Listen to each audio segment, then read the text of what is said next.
Are you a lover of small shops?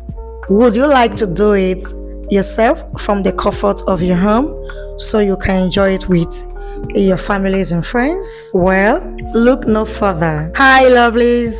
Welcome back to my channel.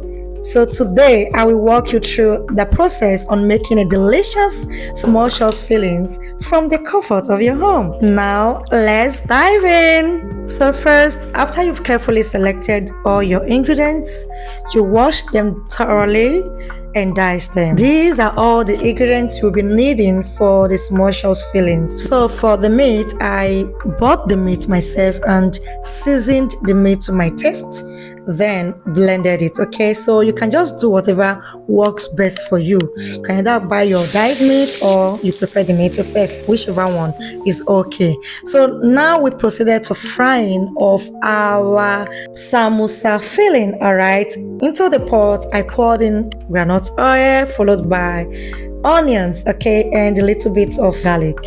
Next, going with blended meat and add a little bit of salt and seasoning cubes, okay? Alright, yes, to give you that taste. You know what I'm talking about, right?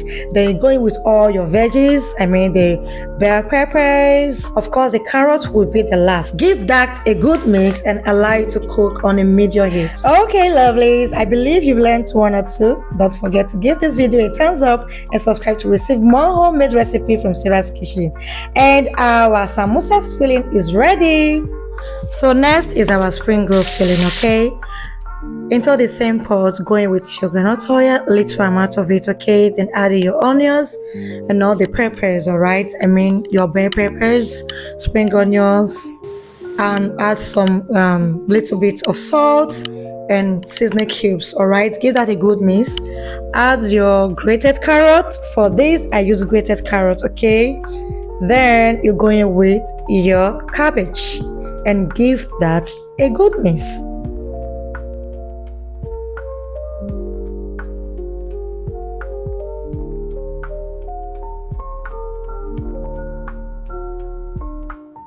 And your spring roll filling is ready.